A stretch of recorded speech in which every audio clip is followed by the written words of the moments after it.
Outro dia, eu lia o texto de um dos grandes filósofos do final do século XIX, em que ele fala a respeito do Natal.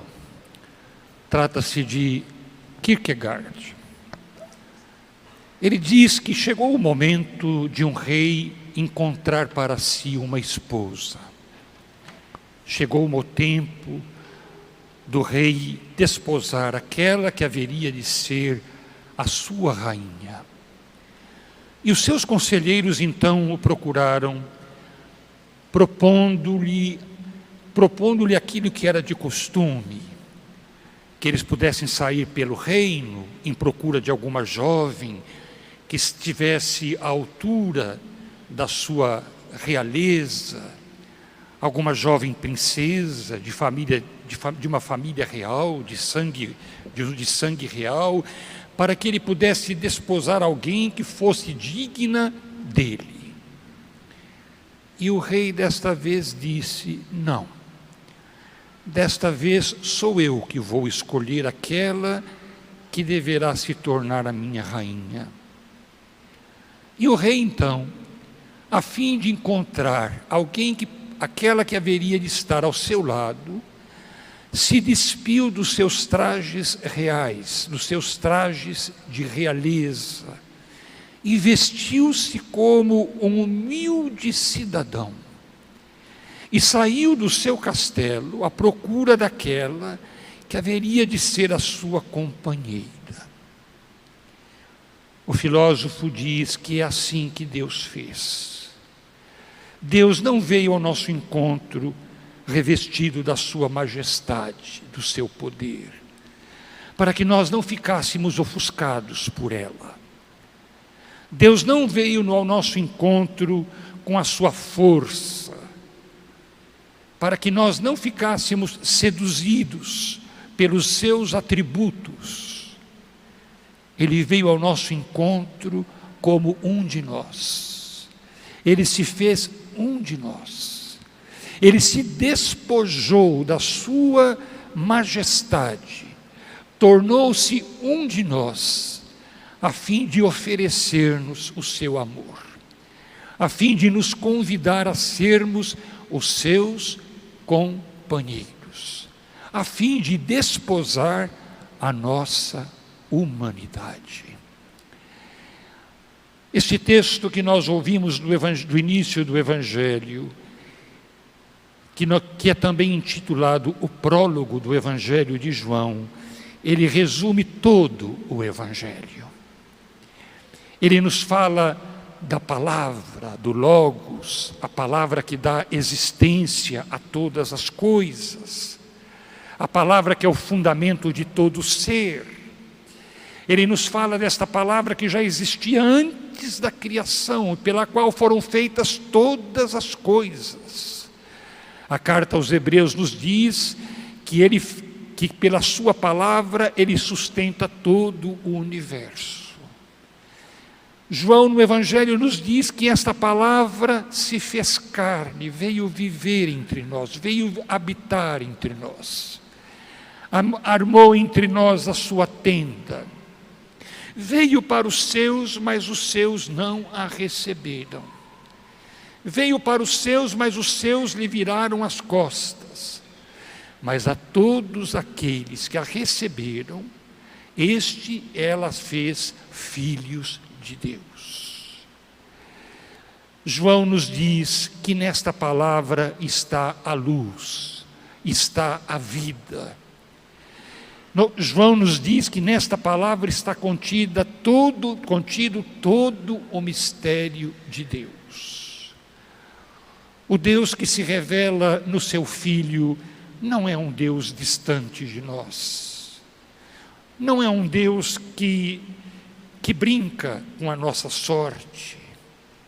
O Deus que se revela no seu Filho é um Deus que está próximo de nós. A alegria dele é estar conosco, é viver conosco. O Deus que nos enviou o seu Filho quis fazer uma troca conosco.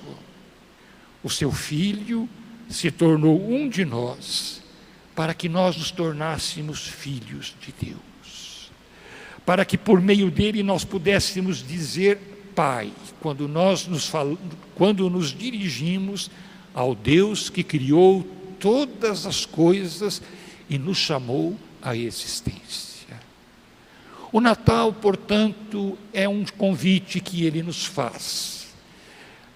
Ele nos convida a nos aproximarmos deste mistério que ultrapassa a nossa compreensão. Como é possível que aquele que é o infinito, que aquele que é o Senhor de todas as coisas, como é possível que aquele que é o excelso tenha se tornado tão pequeno a ponto de caber numa manjedoura, a ponto de ser colocado no lugar onde os animais se alimentavam?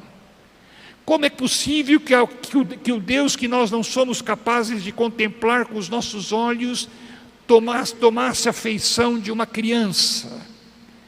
Tudo é possível porque esse Deus porque esse Deus é louco de amor por nós, porque esse Deus é fascinado pelas suas criaturas, porque esse Deus quer fazer de nós seus filhos, quer fazer com que nós vivamos desde já a alegria da sua vida, a alegria do seu reino.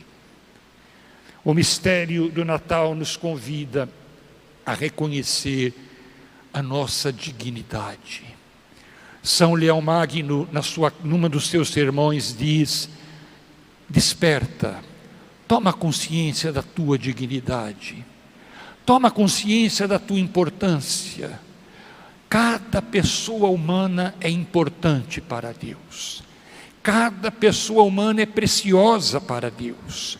Por cada pessoa humana Ele deu o seu Filho, Ele enviou o seu Filho, que não hesitou em dar a sua vida, em morrer na cruz. Tomemos consciência do quanto nós somos amados, somos queridos, somos preciosos a Deus, que nos deu o seu próprio Filho. A festa do Natal é a festa que nos convida a abrir o nosso coração para acolher a Deus em nós. De nada nos valeria os enfeites nas nossas praças, nas nossas igrejas. De nada nos valeria nesse dia celebrarmos com júbilo o Natal, se nós perdêssemos a chance de deixar com que Ele brilhe no nosso coração. Ele é a luz, Ele é a vida. Se nós abrimos o nosso coração para Ele, Ele nos incendeia, Ele enche de luz a nossa existência. Ele nos faz experimentar desde agora, nesta terra, a alegria do céu. Hoje nós nos desejamos Feliz Natal. E de fato, os meus votos é que o Natal seja para todos nós feliz. Que o Natal seja para todos nós esse tempo de imensa alegria. Para nós católicos, o Natal se estende até o próximo dia 1º. São 8 dias de festa. 8 dias em que nós somos chamados a ir saboreando a presença de Deus entre nós, naquele menino que foi reclinado sobre a manjedoura. É o tempo suficiente, esses 8 dias, para nós abrirmos o coração, para que Cristo possa acender a sua luz dentro de nós. Quando nós compreendemos que Deus faz tudo por amor, e por amor Ele quer nos alcançar, a nossa vida se transforma. A nossa vida se torna luz e fonte de amor para os nossos irmãos.